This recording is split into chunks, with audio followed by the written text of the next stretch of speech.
On this episode of Athletic Acuity Sports Podcast, I'm going to be going over my top 25 quarterbacks going into the 2020 NFL season. I'm recording this on June 30th, so the Cam Newton news was yesterday, and Cam Newton will start off the list here at number 25. Just going to go over some things with the Patriots' outlook as well. So the Patriots are going into the 2020 season with Jarrett Stidham and Cam Newton. I already bet the Patriots plus 135 to win the AFC East before they signed Cam Newton because I just don't feel like the Patriots are tanking. I think their defense is a little bit too good. They have a good offensive line. Belichick is just too smart. They went 11-5 with Matt Castle. I don't have too much faith in Stidham, but I do think that Stidham has a player comparison of something similar to Matt Castle. I think he's closer to being a Castle than a Garoppolo based on, his college resume. But Jarrett Stidham did catch my attention because he did play very well in the 2019 preseason, and typically players who play that well at that young of an age with so little experience, they tend to have pretty good careers relative to expectations. So, I think Stidham is probably a little bit undervalued, but the Patriots go out and sign Cam Newton. 1 year, $7.5 million. There's a lot of pretty hot takes on both sides. Some people think that Cam Newton is, this MVP type caliber player. I'm definitely not in that camp. Other people think that Cam Newton is completely finished. I don't know if that's true either. I have him ranked 25th here. In my opinion, I think the Patriots are going to actually hold a quarterback competition between Stidham and Newton primarily. And I think that there's a chance that we see both Stidham and Newton in regular season games. I think there's a chance that they both show up for different, types of snaps. I think that there's a possibility that, Stidham could be the technical quarterback and Stidham could be the one starting games, but Cam Newton could be, a guy that comes in for maybe 15 to 25 snaps per game. And, maybe on a 3rd and 2, they run this completely different Wildcat offense, something similar to what Baltimore is doing, for just those plays, just for maybe short yardage situations. I think the Patriots might be, pretty creative with it. Josh McDaniels is one of the most creative offensive coordinators in the NFL. And I would never put it past Belichick to do something like that. I don't think the Patriots wanted Newton super badly. I think if they had, they would have signed him a lot earlier. I just think this is the same as with any other position, right? They saw value because no one else wanted him. And eventually the value was so good that they ended up signing him.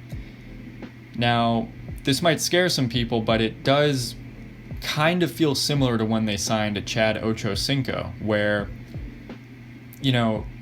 he was just someone that fell out of favor in the league, but he was previously a very good player, and the Patriots brought him in, and he obviously didn't really fit in with their system, which was, a little bit predictable because he's a very, outgoing person. Cam Newton is similar in that way. He doesn't really carry himself like a standard Patriot player would.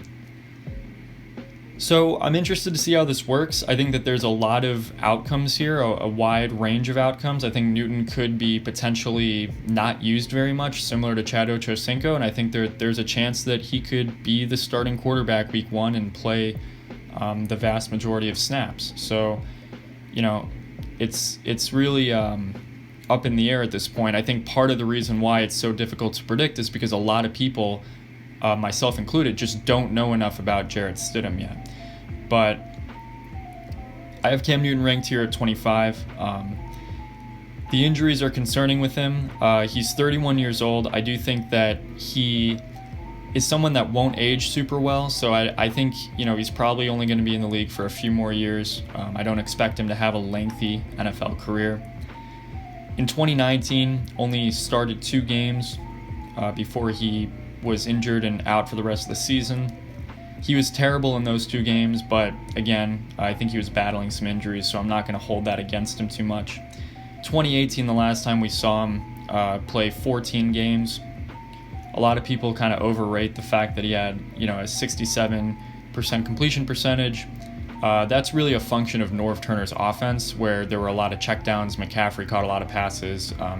Cam Newton is still a relatively inaccurate pocket passer, but his completion percentage was higher that year because of the type of offense they were running, which, is maybe a good indication that completion percentage is not always a good indicator of accuracy with quarterbacks. It can be if you have an outlier one way or the other, but just fluctuations of completion percentage aren't a reflection of accuracy.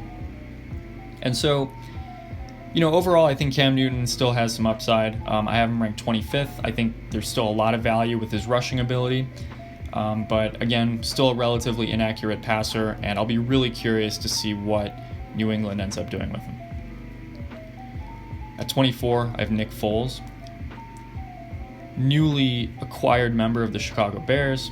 I didn't love this acquisition because they spent a draft pick on it, and he has a big contract relative to some of those other guys like Jameis Winston and Andy Dalton, who were available, and Cam Newton, by the way, who were available without giving up a draft pick for a lot less money. But look, Nick Foles, 31 years old. I strangely feel like he would be more comfortable as a backup who comes in just because of how his career has gone so far. It's very clear to me that he has a very unorthodox amount of variance associated with his game. Now, unfortunately, he seems to be on the right side of that variance when he's wearing an Eagles uniform. There's the St. Louis Rams version of Foles where he was just really lousy, and then 2 different versions of the Eagles Nick Foles where he was really special and played some of the best individual games I've ever seen, specifically that championship game against the Vikings, the Super Bowl against the Patriots, and back in the 2013 season, he had a pretty magnificent game against the Raiders. So, Foles, he's got moxie. He's really something of a folktale. The things he's done are pretty amazing. So I have him ranked 24th. He's a Super Bowl champion, but I don't feel super confident about him. At 23, Ryan Tannehill. He's also 31 years old. Tannehill had a nice early career. He showed some promise with Miami, played in kind of a lousy situation. Sort of was just kind of entering into being an average-ish, below average-ish quarterback. In 2018, I thought he was particularly bad, and in 2019, he was particularly great. So he's had 2 outlying seasons the past 2 years. I think if you throw out both of those seasons, you really have a good idea of what Tannehill has been. I think he's a below average-ish quarterback who's aging a little bit. We'll see how much of last season was him improving versus him just kind of going through a fluctuation naturally within his career. One thing about Tannehill is that he does and has consistently taken too many sacks and has held the ball too long in the pocket.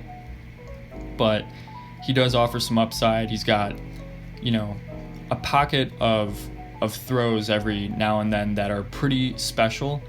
So he's a talented guy, former wide receiver. I have him ranked 23rd. At 22, Ryan Fitzpatrick. He's 37 years old, and he's been really good the past 2 years. He has 37 touchdown passes in 20 starts in the past 2 seasons. 2019 spent with Miami, 2018 spent with Tampa Bay. Last season, with the Miami Dolphins, probably the worst roster in the NFL, he went 5-8 with that roster and played very well. There's an argument to be made that Fitzpatrick was actually the best quarterback in the AFC East last season.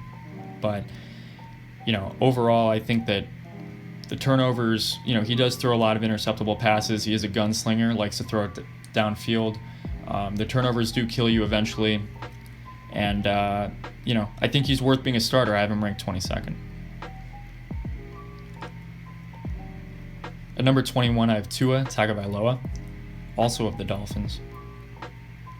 I really like Tua as a prospect. In this past 2020 draft, I had Burrow as the first quarterback, Tua as the second quarterback, and then a significant drop-off where the next guy in line was not a first-round pick, in my opinion.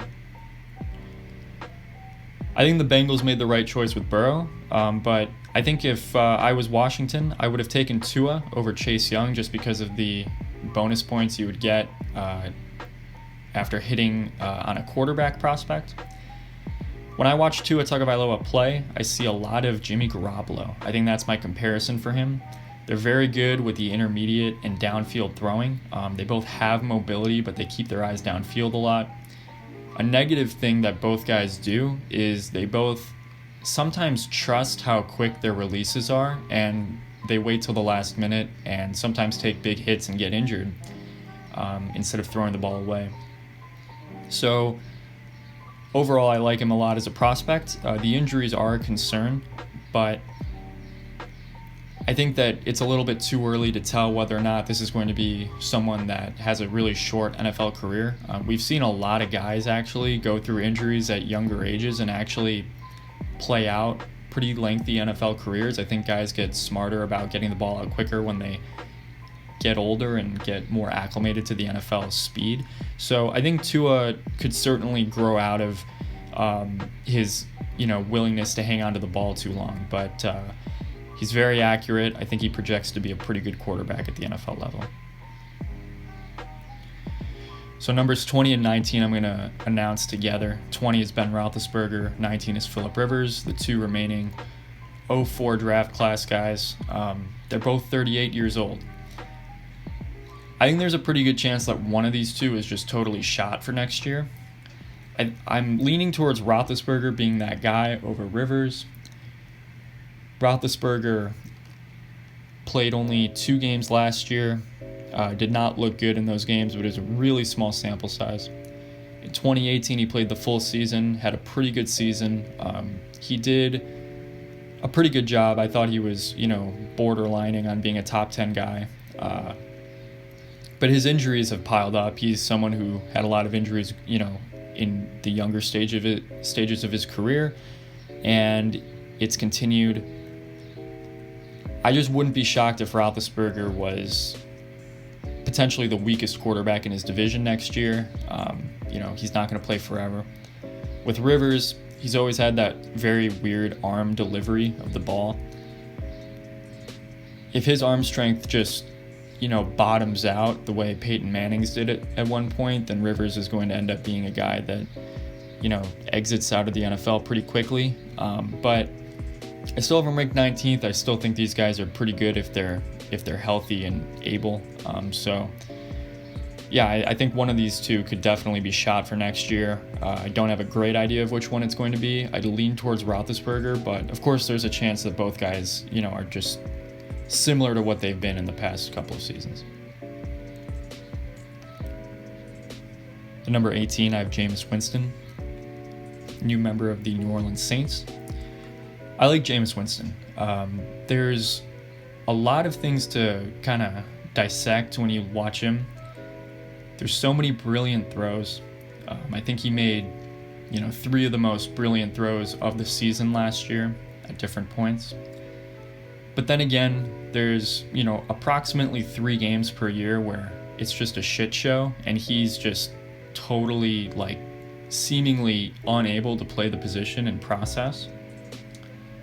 He's only 26 years old.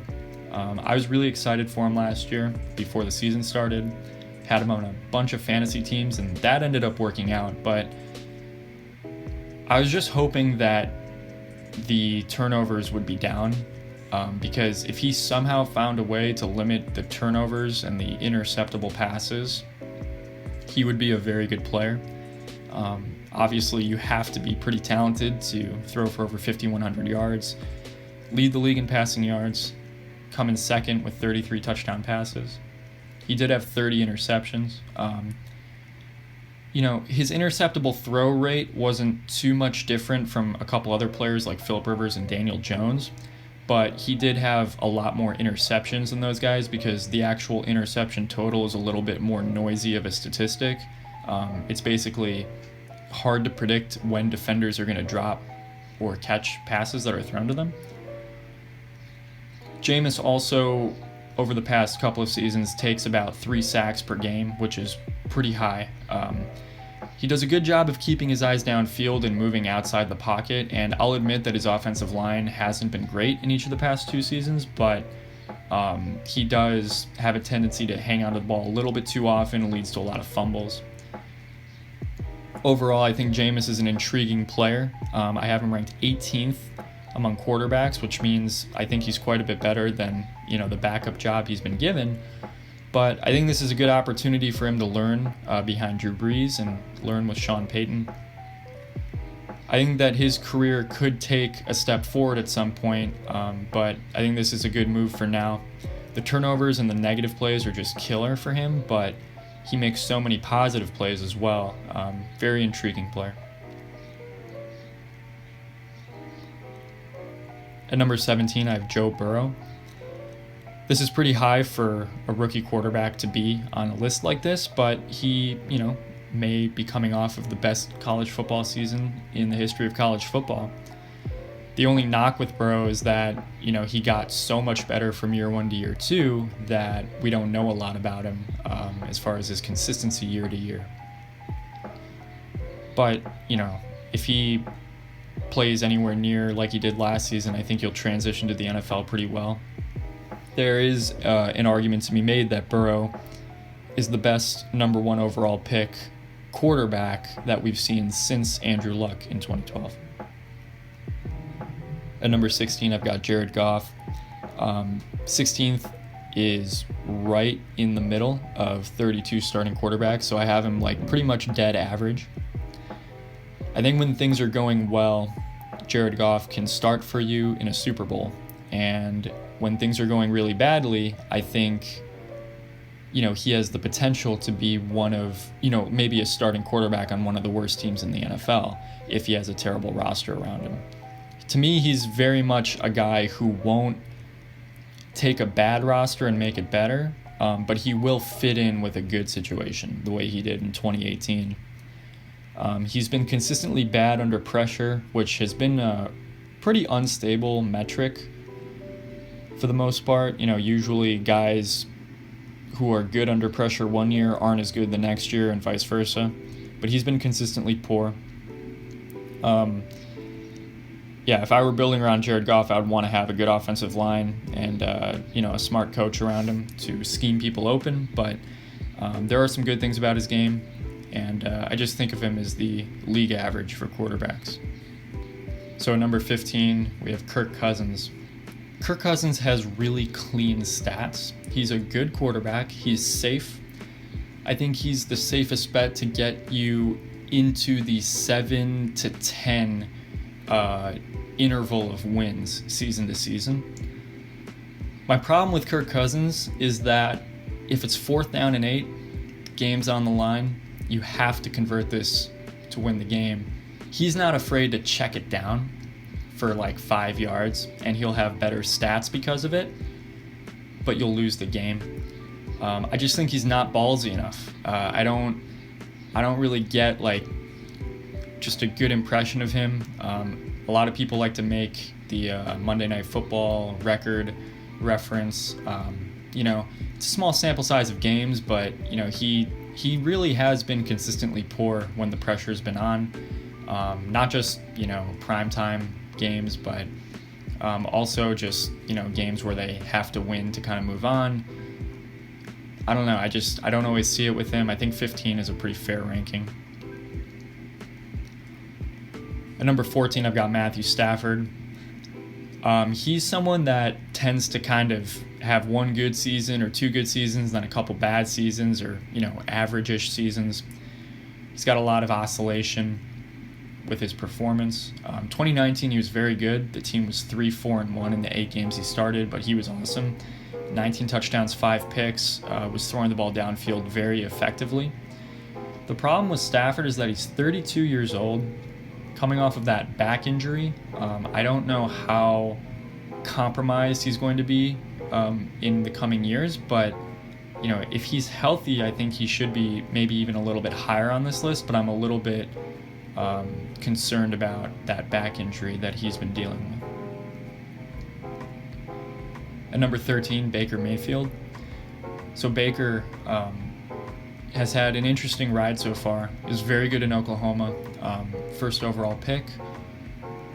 Had a pretty darn good rookie season in 2018. I thought it was one of the best rookie seasons we've seen in a while, probably since some of those guys in 2012. And then last season, 21 interceptions, which is a sizable number. My only counter argument in favor of Baker and why I have him ranked this high is because if you go back and watch a lot of those interceptions, almost half of them are not his fault from last season. Now, it doesn't mean that he played well last year, but the interception total is skewing the perception of him. I think he's undervalued at this point. There are some concerns. He bailed out of clean pockets and specifically rolled out to his right side very frequently last year. But on the flip side, if you had to go through and think about some of the worst coaches in the past 10 years in the NFL, I'd say Hugh Jackson and Freddie Kitchens are in like the top 5 for worst head coaches in the past 10 years in the NFL. He's had each of those guys as his coach so far. I think with a better coaching staff, this team will be a lot more functional. Stefanski, I think, will be a good coach for them, and I think that he'll have a lot more, routes schemed open for him. I think he'll just be better altogether. So I think the future is bright for him, but there are some concerns. At number 12, I've got Kyler Murray. Kyler was promising in his first season. I think he's a perfect match with Cliff Kingsbury, who I think is a pretty underrated head coach. And he's got a really good situation. Really nice set of receivers to work with. The Hopkins addition was outstanding. The only negative with Kyler is that he took 48 sacks last year. But overall, he's accurate. I thought he was really, really good going into the 2019 draft. Worthy of the first overall pick. And he also had over 500 rushing yards last year, so he's, a threat on the ground as well. I think Kyler offers a lot of promise for this organization moving forward. At number 11, Carson Wentz. Carson Wentz has had a really strange career.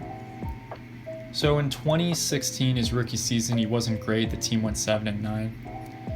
In 2017, it was his borderline MVP season where he got hurt at the end of the year.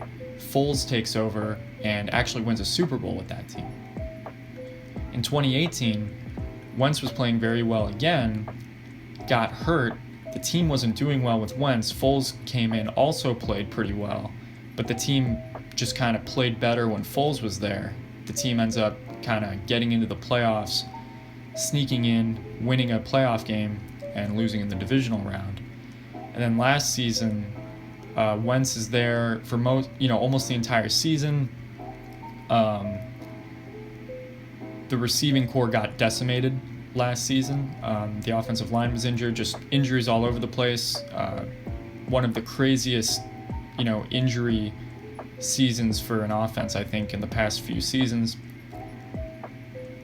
And then in the playoff game, in the wild card round, Wentz gets injured against Seattle and doesn't really play for most of the game.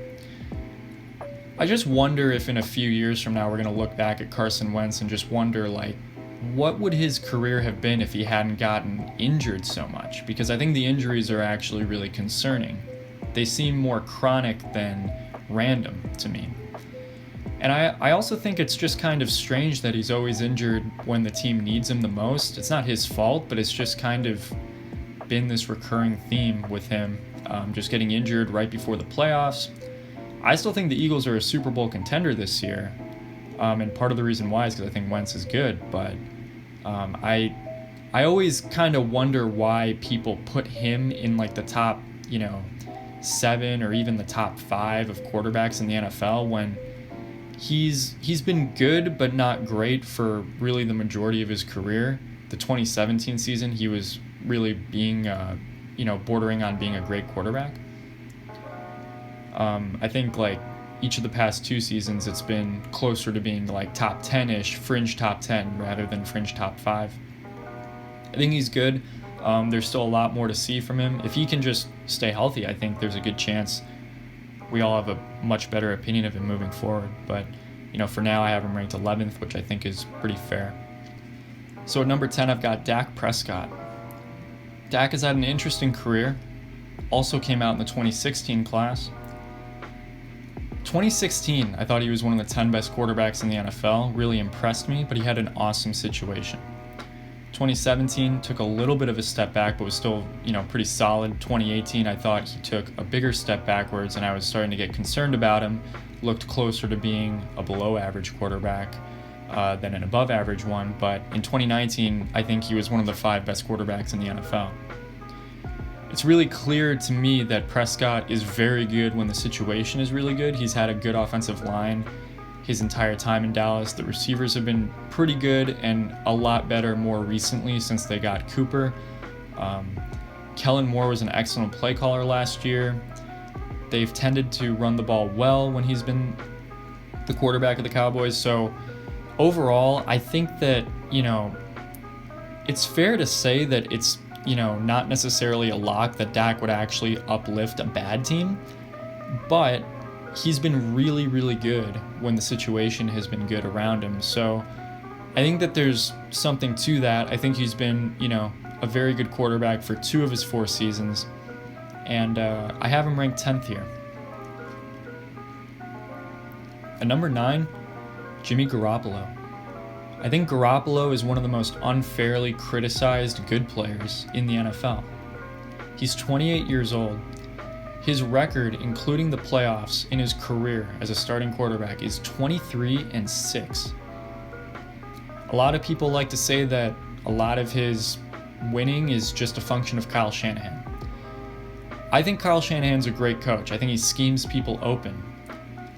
But Jimmy Garoppolo's record with the 49ers as the quarterback is 21-6.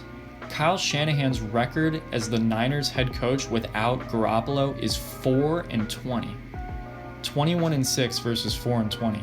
Look,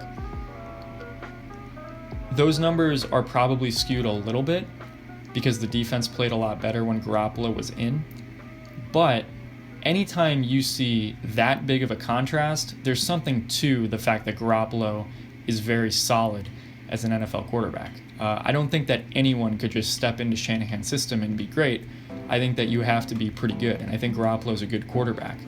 And there's a lot of people out there who think that Garoppolo couldn't take over a bad team and perform well, except he's done that already. In 2017, when he was traded from the Patriots to the 49ers were 1-10 when they acquired Jimmy Garoppolo, and Garoppolo went 5-0 down the stretch of that season to lead the team to 6-10 overall. And in that 5-0 stretch, I thought Garoppolo played the best stretch of football in his career. His processing is very good. He's got one of the quickest releases in the NFL, and he's got moxie. I think Garoppolo's a good player, and I think he's pretty unfairly criticized by most people. Number 8, Tom Brady. Brady's 43 years old, going into this season with the Tampa Bay Buccaneers.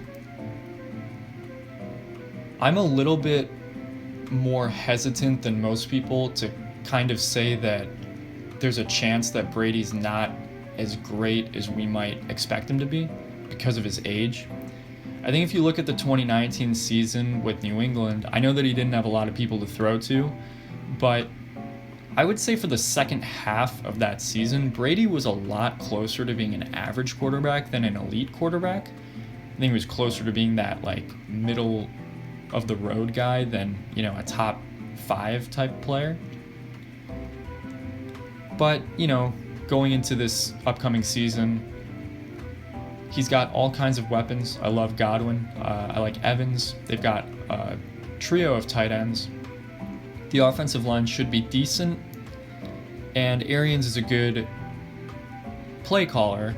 They've got Leftwich calling plays as well. Arians' offense in general, his system is very downfield oriented. Brady has not been that type of guy as much in his career, but I'm sure there will be some compromises on both sides. Brady has always been good about getting the ball out quickly, so I think he'll limit sacks as a negative play. I'll be interested to see what Tom Brady looks like. going into the 2020 season. At number 7, I've got Aaron Rodgers. He's 36 years old. And I just wanted to go over the last 2 seasons with Rodgers. In the last 2 seasons, he's got 51 touchdown passes and 6 interceptions.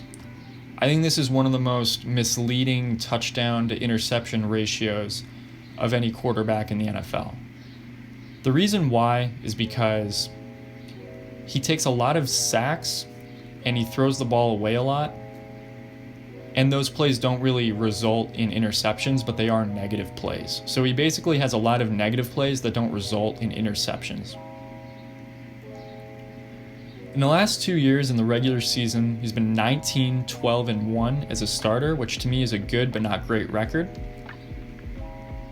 He took 49 sacks in 2018, which is an absurdly large amount. 36 sacks in 2019. And by the way, his offensive lines haven't been that bad. It's reflected in his low total QBRs. In 2018, he had a total QBR of 58, which only ranked 16th out of 33 qualifiers. In 2019, a 50.4, which ranked 20th out of 30 qualifiers. The last 2 seasons, the offense just hasn't been overwhelmingly efficient. He doesn't have the greatest receiving group, but Davante Adams is really, really good as the number 1 guy. I just think with Rodgers, if he changed his mentality a little bit and was more willing to throw the ball downfield, I think he'd be a much better player because he's good at throwing the ball downfield. He's just chosen not to as much. Maybe it's a lack of trust with the receivers, and unfortunately the Packers did not address that this offseason. But he's 36. I still think there's a few good years left for him. I think most of his issues are more of a mentality thing than a skill thing. I think he's got all the skill, which is why I still have him ranked 7th, even though I think that his numbers have been misleading the past 2 seasons. At number 6, Lamar Jackson. Lamar is someone that you can build around, but you have to build very specifically around him. I think you need kind of a mauling, run-blocking offensive line, tight ends, running backs, just kind of an unorthodox group of playmakers around him. In his career, Lamar Jackson, 19-3 regular season record. He's 19-1 against teams not named Kansas City. 0-2 against the Chiefs, and he's 0-2 in the playoffs. So far he's been amazing against the teams that he's supposed to beat, and he's struggled against the teams that are better, and specifically the Chiefs.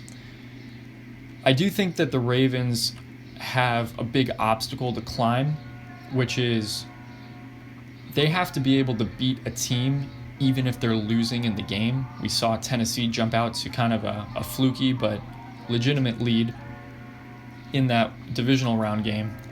Fluky, but the fact that Lamar's pass was picked off was a little bit fluky, but Tannehill came back and actually threw a couple of really nice touchdown passes. So look, the Ravens are going to have to be able to win when they're not leading early in the game. Lamar offers so much value on the ground, over 1,200 rushing yards. He is one of the only quarterbacks I've ever seen get substantially more accurate from year 1 to year 2. It's just something that I haven't seen before, but he pulled it off, and good for him. I'm interested to see if Lamar Jackson had one outlyingly good season last year, or if he's consistently this great of a quarterback. Part of my apprehension is why I have him ranked 6th. I also have him ranked 6th because you need a very specific type of offense and game plan around him, and if you don't have, a great offensive line and all these other pieces, I think that his value does diminish rather rapidly. But when everything is in place, he, as we saw last year, is very valuable. At number 5, I've got Matt Ryan. He's 35 years old. I think he's very underrated at this point. He's still, to me, a very good quarterback. He's substantially younger than some of the other veteran guys. Tom Brady's 43, Breeze is 41. We'll see how he does. Rodgers, 36. Ryan's younger than those guys, so I think that there's, Ryan's a safe bet, I think, to be a very solid quarterback next year.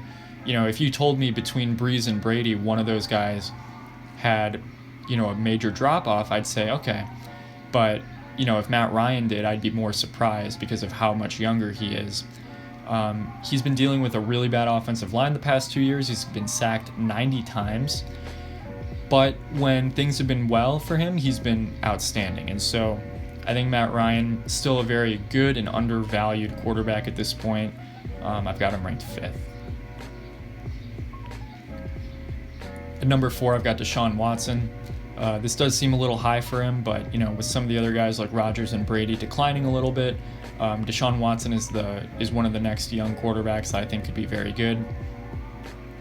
Deshaun Watson has been a really special player to watch. He makes big plays at the right times. He definitely has that kind of gamer edge to him where you don't want to bet against him. In the 2018 season, he took 62 sacks, which to me is the biggest downfall of his game. He does take sacks too often, holds the ball a little bit too long, but that's also where we get a lot of the high upside plays from him. In 2019, he took 44 sacks, still quite a bit. If he can, adjust to the NFL speed a little bit more and get the ball out quicker, I think Watson could easily be a top 5 quarterback for a long time. I'm not too concerned about the injuries, but I am a little bit concerned with how often he does get sacked. That is a lot of hits to be taking for him, but he's very accurate, really, really good at throwing the ball downfield. He also offers value as a runner. He's one of the probably like 5 or 6 best running quarterbacks in the NFL, and people don't talk about him that way because he's such a good passer, but overall I think he's really a fun player to watch and someone I would not want to bet against. At number 3, I've got Drew Brees. He's 41 years old. I would argue that he's up there with, one of the most accurate quarterbacks in the NFL. Usually completion percentage is not a reflection of accuracy, but Brees is so on the outlying spectrum of this that I think it does matter. In each of the past 3 seasons, he had a 72 completion percentage, followed by a 74.4 in 2018 and a 74.3 in 2019. He's 32-10 in his last 3 seasons as a regular season starter. The Saints have had some difficult playoff exits, but overall, I think that Brees probably still has enough left in the tank to be pretty good for next season. He's got a very good situation, an elite offensive line, a couple of really nice receivers, a good tight end, a talented running back in Kamara, and Sean Payton's a good play caller as well. Overall, I think that, Brees could fall off. He is getting up there in age, but with how good he's been the past 2 seasons, with only mild drop-offs towards the end of each of the past 2 seasons, I think that it's, fair to say that on any random drive for next year, Brees could very easily be the quarterback you want. And so now we go to the top 2 guys. At number 2, I've got Russell Wilson, the number 1 guy I wouldn't want to bet against. And at number 1, Patrick Mahomes. Not a lot needs to be said about these two. I think that they are pretty firmly the 2 best quarterbacks in the NFL. I think Kansas City is going to be a great team for a long time. And Wilson just so good with the downfield throws, can just drop, a football into a bucket, 30 yards downfield. He's got the great speed receivers to work with now with Tyler Lockett and DK Metcalf. I think the Seahawks are going to continue to be a good team as long as Wilson is there. And with Mahomes, I think that, there's a good argument that Patrick Mahomes is the Steph Curry of the NFL, where he is the most uniquely gifted player at the most important position and can do the things that matter the most analytically to make the team win. He's the best at throwing the ball downfield, and he's in the perfect situation for him to be successful, with Tyreek Hill as this, brilliant speed threat, Travis Kelce, and Andy Reid scheming up players open. And so overall, I think that Mahomes and Wilson are 2 guys that I pretty much never bet against. I'm usually on the right side of those 2 at least. And just going over some of the notable cuts from this top 25 quarterbacks list, in no particular order. Some of the guys that I considered but ended up not putting on the list: Jarrett Stidham, Josh Allen, Sam Darnold, Joe Flacco, Josh Rosen, Andy Dalton, Case Keenum, Jacoby Brissett, Gardner Minshew, Marcus Mariota, Tyrod Taylor, Drew Lock, Derek Carr, Dwayne Haskins, Daniel Jones, Mitchell Trubisky, Taysom Hill, Teddy Bridgewater, Nick Mullins, Blake Bortles, Jalen Hurts, Jordan Love, Justin Herbert, Jacob Eason, and Anthony Gordon. So that's it for this episode of the Athletic Acuity Sports Podcast. Thanks for listening.